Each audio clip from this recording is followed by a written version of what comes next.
Hello everyone, welcome back dito sa ating channel. So anyway, I'm a Pinay mom living here in Egypt so for almost 3 years na. So anyway guys, lalabas kami. Kasama ko yung aking sister-in-law, yung dalawa niyang anak, at si Talia at ang aking mister. So bibili lang kami ng damit ni Talia. So ganito kasi yan dito pag malapit na yung or mag-i-Eid, bumibili sila ng mga especially sa mga bata. Kailangan bilhan ng bago, mga damit, mga sapatos, ganyan. So kami ngayon, bibili kami ng damit Italy. Magtitingin-tingin kung may magustuhan guys. Since malapit lang naman kami dito sa store kasi lumabas din kami dahil may binili. So ayan, bibili kami in advance kasi para hindi masyadong siksikan pag alam mo yun pag Eid na, tsaka yung mas mahal siya pag sa Eid mo, sa Eid ka bibili. So kung mas malayo pa yung Eid, so at least makakatipid ka sa presyo kasi hindi pa ganun kamahal. So ayan guys, nag-antay kami sa sasakyan. So ayan, pupunta na tayo dun sa ating bibilhan. So far naman guys, dito sa Egypt, alhamdulillah. So, malayo naman sa kaguluhan. So, since nga dito sa Egypt guys, wala namang US based camp. So, hindi rin sila nakisali sa gulo. So, sa Iran lang, tsaka yung sa Israel and the US, inaatake lang nila yung mga lugar dito sa Middle East na kung saan merong mga US based camp.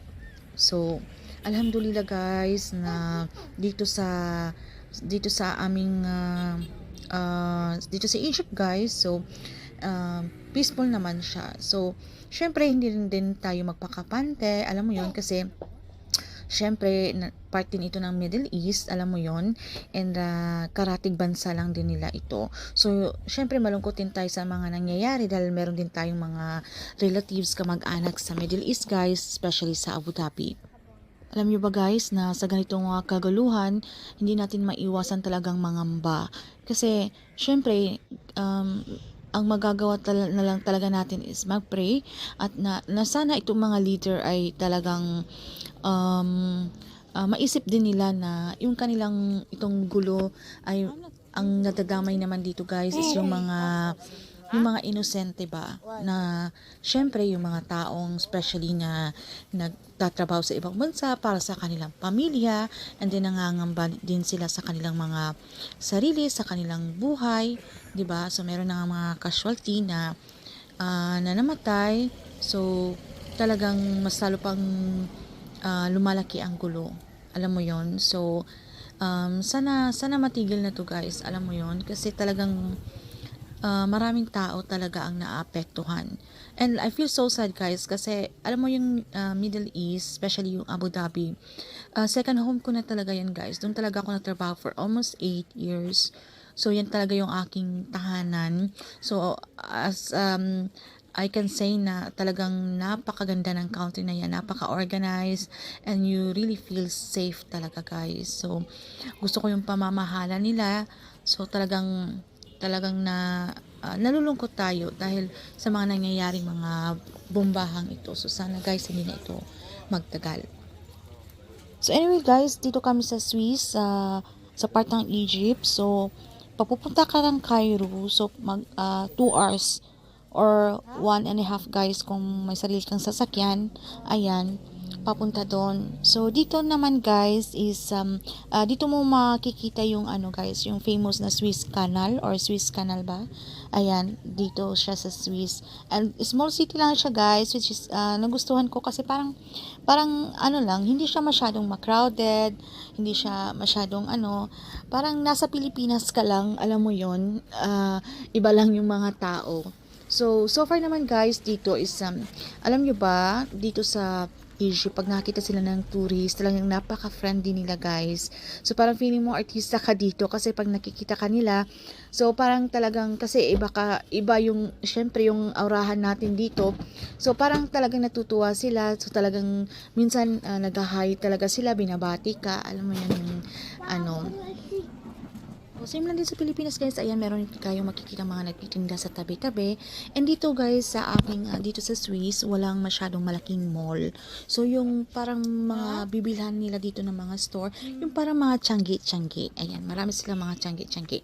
Kung gusto mong pumunta, meron naman silang mall guys, pero hindi talaga yung kagaya ng mall na talagang malaki na kagaya kung pupunta ka sa Cairo, ayun, talagang merong mall doon, pero dito ayan mga tiyanggi-tiyanggi sa gilid, which is okay naman guys kasi marami ka ding makikita, marami ding mga option, so ayan, ma-enjoy mo rin. So ayan, kasi nagmamadali na kami niyan kasi 4 na kasi kami umalis guys, so syempre before iftar, so kailangan na makabalik na kami.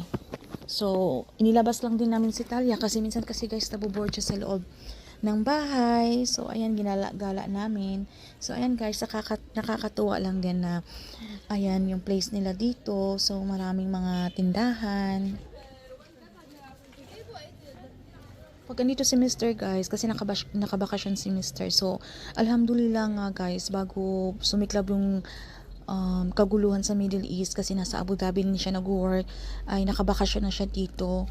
So ayan, kasi kung siguro nandun pa siya, siguro mas talagang doble yung alalahanin ko. So ayan, and pag andito lang si Happy guys, pumapayag talaga ako maglakad kasi nga si Talia gusto minsan na nagpapakarga. So syempre ako hindi ko na kayang yung kargahin ng matagalan si Talia kasi sumasakit yung likod ko guys. So ayan, so dito kami sa store kasi meron kaming titingnan na damit ni Talia. So dito kasi din bumili yung sister-in-law ko na parang pajama. Pero after nito, magtingin-tingin din ako sa ibang store guys para meron ako isang store na gusto ko. So ayan. So na-enjoy si Talia sa mannequin. So, yung husband ko naman guys, hindi naman siya masyadong strict sa pananamit ko. So, basta hindi lang masyadong revealing, hindi yung kita yung dibdib, alam mo yun. So, ayan. So, hinahayaan niya naman ako sa ginagawa ko. And kung halimbawa meron akong gustong bilhin, so, ano naman siya guys, hindi naman siya yung kagaya sa iba na talagang kuripot, di ba? So, minsan talaga yung mga Egyptian guys, mga kuripot sila in a way na hindi sila gumagastos sa mga material na bagay na hindi kailangan. Yung like example na bibili ka na mamahaling bag na talagang sobrang mamahalin, alam mo yun. Siguro bibili sila ng talagang mamahalin kung talagang bahay, alam mo yun, kung talagang magagamit mo for the long run, yung kotse, ganyan. Pero kung bibili ka ng gamit na yung talagang sobrang napakamahal, so hindi sila ganun. So more on talagang kung ano yung kailangan. Ayan. At sa aming dalawa guys, yung mister ko, yung talagang nagbabudget, siya yung, magaling kasi sila sa budgeting guys, and ako ayokong sumasakit yung ulo ko. And then pag dito siya yung namimili sa labas. So ayan, kung ano yung mga kakailanganin. So ang gusto ko lang dito sa mister ko kasi napaka-responsible niya guys. So talagang iniisip niya kung ano yung mga kailangan namin, kung anong yung kung ano yung wala. Ayan, talagang ano siya, talagang yun yung nagustuhan ko sa kanya.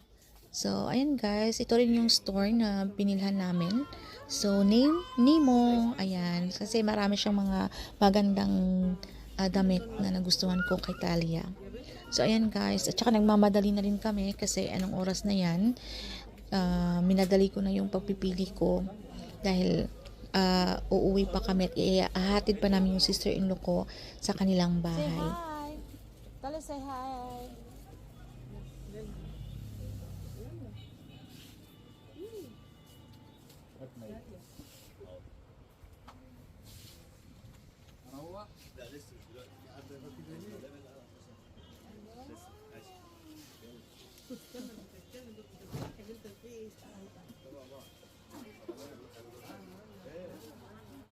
So yan guys, pauwi na tayo kasi doon nakapark yung sasakyan namin. So ayan, and then bago kami umuwi guys, dumaan muna kami sa bakery para bumili ng sweets. Kasi alam nyo guys, yung mga Egyptian, mahilig sila sa mga sweets. So ayan, isa ito sa famous nila dito guys, na kung saan talaga maraming namimili dito guys kasi masarap yung mga sweets nila dito.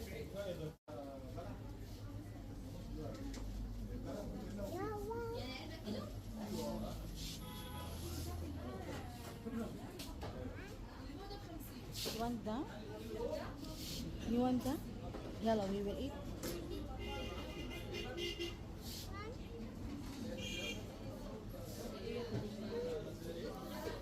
Okay, we will buy. We will buy. We will buy. Tell Baba. Yalla, we will buy. See, Baba. Dada, Baba, yalla.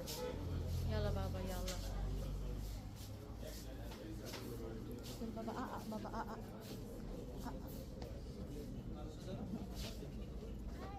Listen, what is this one?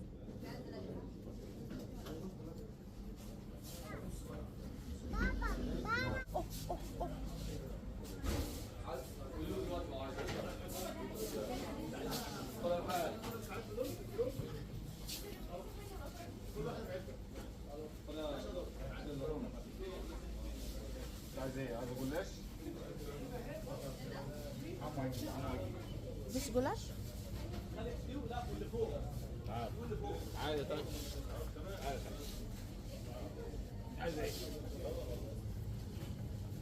So, ayan lang guys. Maraming salamat sa panonood. At huwag niyo pong kalimutan na mag-subscribe kung hindi pa po kayo nakapag-subscribe.